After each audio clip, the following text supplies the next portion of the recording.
শামীম হায়দার পাটোয়ারি গণ অধিকার পরিষদকে যে নিষিদ্ধ দাবি করেছে, আমি সরকারকে বলবো ফ্যাসিবাদের এই দোসরকে আগামী 24 ঘন্টার মধ্যে গ্রেফতার করতে হবে। জিএম কাদেরকে গ্রেফতার করতে হবে। রাশেদ খান মেনন, হাসানুল হক ইনু গ্রেফতার হয়েছে, কিন্তু এখনো পর্যন্ত জিএম কাদের কেন গ্রেফতার হচ্ছে না? কালকে একটি সফল প্রোগ্রাম আমরা শাহবাগে শেষ করেছি। এরপরে আমরা লক্ষ্য করলাম যে আমরা কার্যালয়ে অনেকে ফিরে গিয়েছি, কে বা কারা জাতীয় পার্টির কার্যালয়ের সামনে গিয়েছে।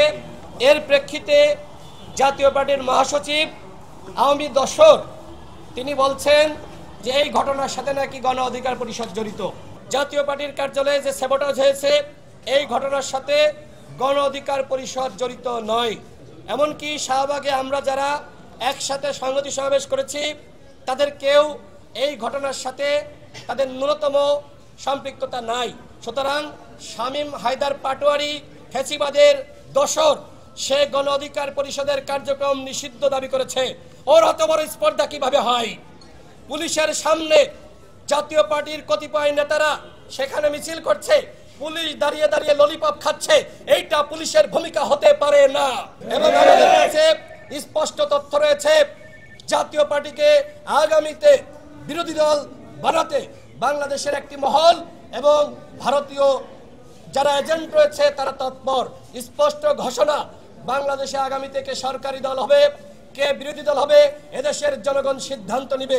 প্রশাসনের কেউ, গোয়েন্দা সংস্থার কেউ, সরকারের কেউ, এমনকি ভারতের কেউ এ বিষয়ে ন্যূনতম নাক গলাতে পারবে না। শামীম হায়দার পাটোয়ারি এবং জিএম কাদের তারা যখন 24 সালে নির্বাচন করে, আপনারা খেয়াল করবেন তাদের পোস্টারে লেখা যে আওয়ামী লীগ সমর্থিত এবং জাতীয় পার্টি মনোনীত, অর্থাৎ এরা ফ্যাসিবাদের একনিষ্ঠ দোসর।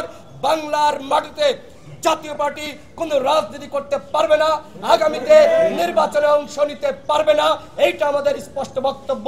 আজকে সকালে আমি নুরুল হক নূরকে দেখতে এসেছি। আমি যখন আসি সকাল 11টার দিকে তিনি ঘুমিয়েছিলেন।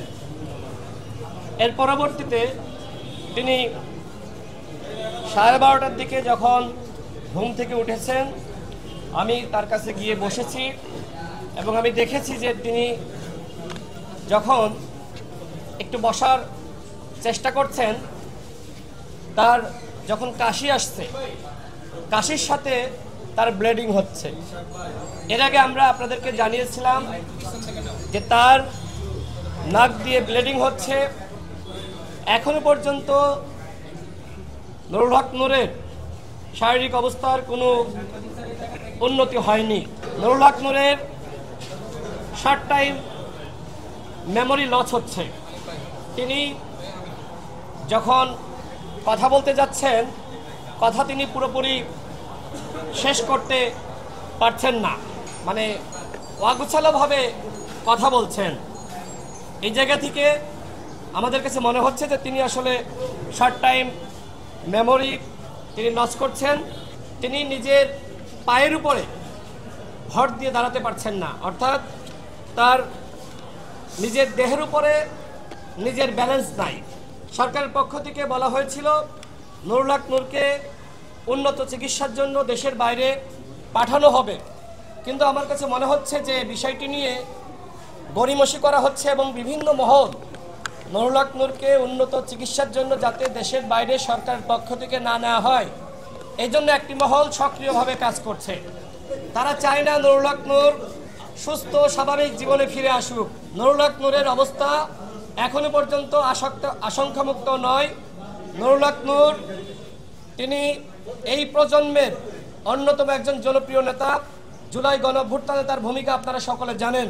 নুরুল হক নূরকে দিয়ে শুরু হয়েছে, এরপরে অন্যান্য যারা আগ্রাসন বিরোধী নেতা, যারা জুলাই গণঅভ্যুত্থানের নেতা, একে একে তাদেরকে এইভাবে মেরে আইসিইউতে পাঠানো হবে।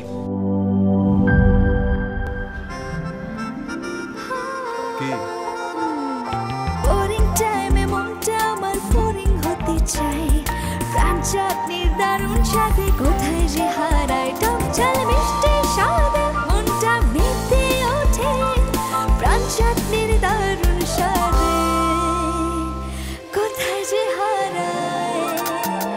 ক্রাঞ্চ চাটনির দারুণ স্বাদে। ক্রাঞ্চ চাটনি, স্বাদের জাদু।